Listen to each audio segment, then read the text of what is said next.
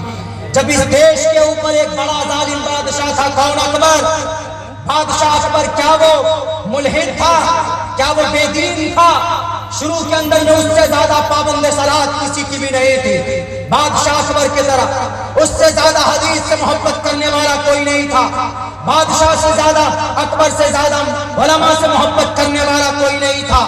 لیکن پتہ ہے ایک بڑا طبقہ اس وقت کا، ایک عالم دین کا ایک طبقہ آپس میں لڑ پڑے۔ کس لیے؟ گدی کے لیے لڑ پڑے تھے اکبر کے دربار میں۔ ہم کو اکبر کے قریب بیٹھنا ہے، فلاں عالم نہیں ہم کو آگے بیٹھنا ہے، فلاں دانشور نہیں ہم کو آگے بیٹھنا ہے۔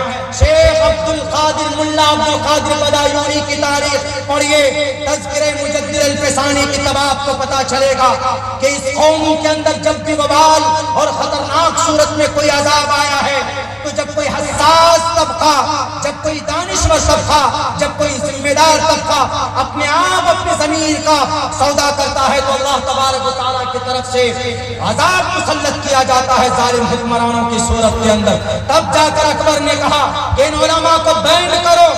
ملا عبد الحکیم سلطان پوری، ملا عبد القادر بدایونی لکھتے ہیں علماء لڑ پڑے، ایک دوسرے پر کفر کے فتوے لگانے لگے۔ سیم وہی منظر آج ہے اس امت کا، اس قوم کا۔ یہی وجہ ہے کہ ہمارے مدرسوں پر تالے لگائے جا رہے، یہی وجہ ہے کہ ہماری مسجدیں شہید کی جا رہی، یہی وجہ ہے کہ نوجوانوں کو گائے کے نام پر مارا جا رہا ہے، یہی وجہ ہے کہ آج مسلمانوں کو جیل کے اندر ٹھوسا جا رہا ہے اور کوئی کچھ بولنے کے لیے تیار نہیں۔ ہمارے پاس تو جو حساس طبقہ تھا وہ بے ایمان ہو چکا، ان کو کرسی چاہیے، ان کو اختیار چاہیے۔ آج اگر ہمارے پاس UPSC کی تیاری کے لیے ایک بھی کالج، ایک بھی کوچنگ سینٹر نہیں ہے تو کون ہے ذمہ دار؟ قوم کے بڑے لیڈران ذمہ دار، قوم کا دانشور طبقہ ذمہ دار۔ اگر ہمارے پاس ڈاکٹری کے لیے پریپریشن کے لیے آپ کو ضابطے میں جانا پڑے گا، نیٹ جب تک نہیں نکالو گے تو آپ MBBS میں ایڈمیشن نہیں لے سکتے۔ اگر آپ یوکرین سے پڑھ کر بھی آئیں گے تو جب تک بھارت کے اندر آپ ڈاکٹریٹ کا ٹیسٹ پاس نہیں کریں گے تو آپ کو یہاں کی سرٹیفکیٹ نہیں مل سکتی۔ میرے بھائیوں، تو کیوں نہیں ہمارے پاس بڑے ادارے قرآن و حدیث کی تعلیم کے لیے کیوں نہیں ہیں؟ میرے بھائیوں، جب سوال کریں گے تو بہت ساری باتیں لوگوں کے سامنے آئیں گی۔ تو یہ اکبر بادشاہ اتنا بدزن ہوا، اتنا بدزن ہوا، جیسے آج لگ گئے نا مسلمان ہر جگہ دو دو طبقہ ہو گیا، دو جماعتوں میں بٹ جاتے ہیں، گاؤں گاؤں میں لوگ بٹ جاتے ہیں، تنظیموں میں بٹ جاتے ہیں۔ بٹنا اچھی علامت نہیں ہے، سمجھ لیجیے۔ بٹنا اللہ کی رحمت کو روک دیتی ہے۔ انتشار، اللہ کہتا واقسموا بحبل اللہ جمیعا، مضبوطی کے ساتھ رہو، اللہ کی مدد آئے گی۔ اور ہم ہیں کہ یہاں بٹنے سے فرصت نہیں، ایک دوسرے کی ٹانگ کھینچتے ہیں۔ وہ ایک دوسرا ٹاپک ہے، ادھر نہیں جاؤں گا میں۔ لوگوں کی خدمت کے لیے جو سب سے بڑا فیلڈ ہے، جو سب سے بڑا فیلڈ وہ سیاست کا ہے۔ میں یہ نہیں کہوں گا کہ آپ سیاست میں آئے، سیاست پہ میری بات نہیں، گھبرائیے نہیں، چونکہ اچھے لوگ نہیں ہیں تو برے لوگوں کا قبضہ ہے، ورنہ سیاست تو اسلام کا حصہ ہے جناب۔ سیاست آج بےایمانی کا دوسرا نام دے دیا گیا، اچھے لوگ نہیں تو غلط لوگ استعمال کر رہے ہیں۔ عمر فاروق رضی اللہ تعالیٰ 22 لاکھ مربع میل کے علاقے کے PM تھے کہ نہیں تھے پرائم منسٹر؟